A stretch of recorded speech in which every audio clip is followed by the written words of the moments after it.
Surprise visit कर निकलते हुए बाहर नजर आ रहे हैं सुरेंद्र चौधरी। डिप्टी सीएम इस समय हमारे सामने हैं, इनसे बात करेंगे, जानेंगे आज क्या कुछ देखने को मिला इन्हें। कड़े सवाल उठाए। महराज मलिक पर तो पीएसएल लग गया, लेकिन जो हरविंदर सिंह डोडा पर जो महराज मलिक ने जो इल्जाम लगाए हैं, क्या उसकी इन्वेस्टिगेशन होगी या वो ट्रेल हो जाएगा? मैंने कहा कि इस कंट्रोवर्सी में मैं नहीं पढ़ना चाहूंगा। मैं इतना ही कहूंगा कि ऑफिसरों को भी अपनी मर्यादा में रहना होगा और हमें चुने हुए जो नुमाइंदे हैं हमें भी अपनी मर्यादा में रहना होगा। लेकिन ये टकराव जो है ब्यूरोक्रेसी का और लेजिस्लेटर्स का अच्छा नहीं है, इससे जम्मू कश्मीर का भला नहीं होने वाला।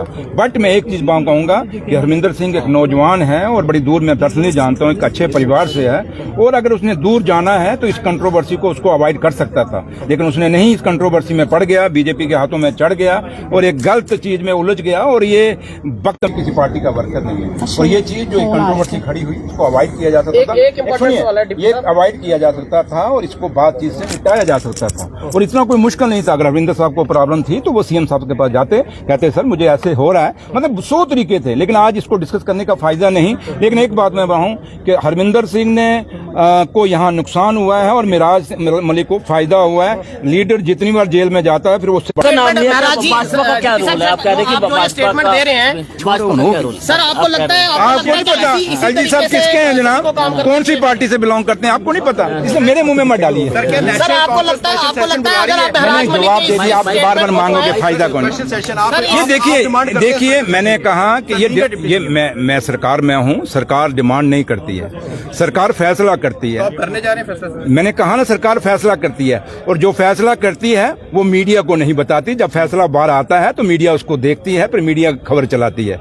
आज मैं आपको ये कहूं कि मैं बुला रहा हूं तो मैं क्यों बताऊं आपसे, क्यों बात सलाह मशवरा करके मीडिया बात सेशन बुलाऊं? हमने बुलाना होगा तो हम बुला लेंगे, जब भी जरूरत होगी बुला लेंगे, और जब भी हमें जरूरत होगी उस चीज पे बात रखने की वो रख लेंगे। और ये हिंदुस्तान की डेमोक्रेसी है, इसको मजबूत करने के लिए, जम्मू कश्मीर को मजबूत करने के लिए नेशनल कॉन्फ्रेंस हमेशा आगे रही है। चाहे वो मिलिटेंसी का दौर रहा, जो पाकिस्तान के साथ जंगों का दौर रहा, नेशनल कॉन्फ्रेंस हमेशा आगे रही और कुर्बानियां हमारे लीडरों ने दी हुई हैं। इसलिए हम डेमोक्रेसी को कभी झुकने नहीं देंगे।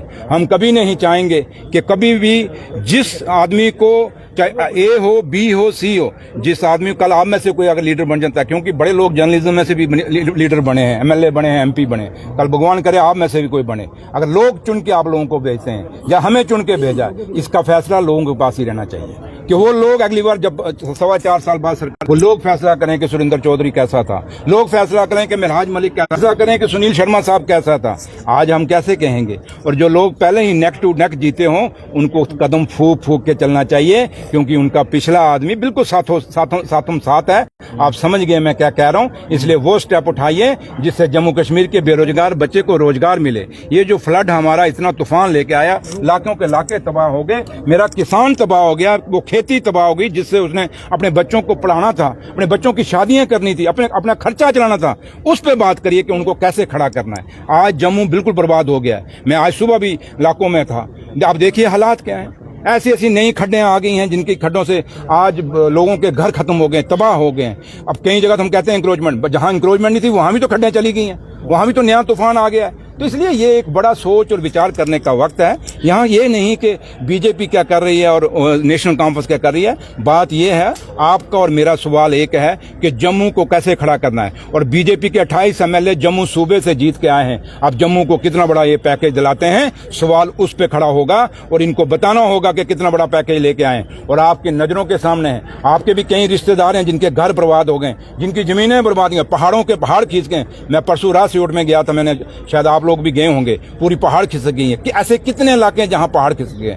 मेरी चशेटी माता के, मेरे पार्टनर की, मेरी मचेल माता के चरणों में लोग मारे गए, वहां दबी हैं। कितने लोग कहते हैं उनके घरों में वो डेड बॉडियां भी नहीं पहुंची हैं। उस पे जवाब दें एलओपी साहब, उस पे जवाब दें एलजी साहब। ये माता वैष्णो देवी के चरणों में हमारे लोग मारे गए, कैसे मारे गए, क्यों मारे गए? अगर आप कभी जाएं वहां देखें, आपको रीजन पता चल जाएगा क्या रीजन है। हमें तो पता है क्योंकि ऑनरेबल ऑन मिनिस्टर की मीटिंग में कमेटी कौन सी ये बात उठी, रिजल्ट कोई नहीं आ रहा। ये कमेटी नहीं है। चेयरमैन कौन है इसका, श्राइन बोर्ड का? एलजी साहब।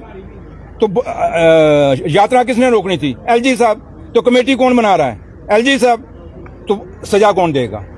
खुद ही पटवारी खुद ही गुरुद्वारा, खुद ही तहसीलदार, आपे ही फर्द, आपे रजिस्ट्री। सोल्यूशन है कि हिंदुस्तान की सरकार सुप्रीम कोर्ट के किसी जस्टिस से, सिटिंग जस्टिस से कमेटी बनाए और इस पे दूध का दूध, पानी का। आप मुझे बताएं सिंपल, आज 15 दिन हो गए यात्रा रुके हुए। मेरी माँ की यात्रा कभी इतने दिन नहीं रुकी। तूफान से तूफान आए, कोई माता आप लोगों को नहीं पता क्या? और हम सब की श्रद्धा है, चाहे हिंदू है, चाहे मुसलमान है, चाहे सिख है, चाहे ईसाई, हर बंदे के माता वैष्णो देवी के साथ श्रद्धा है। तो इसलिए यात्रा बंद हो गई है। तो ये सवाल जवाब देना, क्यों यात्रा बंद है, यात्रा क्यों नहीं चला पा रहे? ये सवाल आप लोग इनको पूछिए, क्योंकि जो भी है, एलजी साहब भी तो बेसिकली तो बीजेपी से बिलोंग करते हैं ना। एलजी यहाँ है, बाकी तो बीजेपी। जो पैकेज के लिए 4 दिन की जो रिपोर्ट दी थी डिपकाम ने, जो बनाई थी, वो पूरी होगी? आपको लगता है अभी भी देरी लगेगी इसको लेकर, और भी अभी देरी? तो ये थे डिप्टी सीएम सुरेंद्र चौधरी, जिन्होंने बहुत सी चीजें कही। इनका ये कहना था कि जो महराज मलिक की कंट्रोवर्सी है उससे ये दूर रहना चाहते हैं। अगर डीसी चाहते तो इस कंट्रोवर्सी को वो रोक सकते थे। यहाँ पर इस समय डिप्टी सीएम जो है सुरेंद्र चौधरी आए थे। ये देखिए डिप्टी सीएम इस समय सुरेंद्र चौधरी, काफी सवालों के जवाब इन्होंने दिए हैं। जीएम साहब ने बुलाए थे। सर फिलहाल एब्सेंट पाया गया, अंदर एब्सेंट था कोई? नहीं, ठीक है वही। ये थोड़ा सा करिए, जो चीजें मैंने क्वेरी बताई। Bye bye.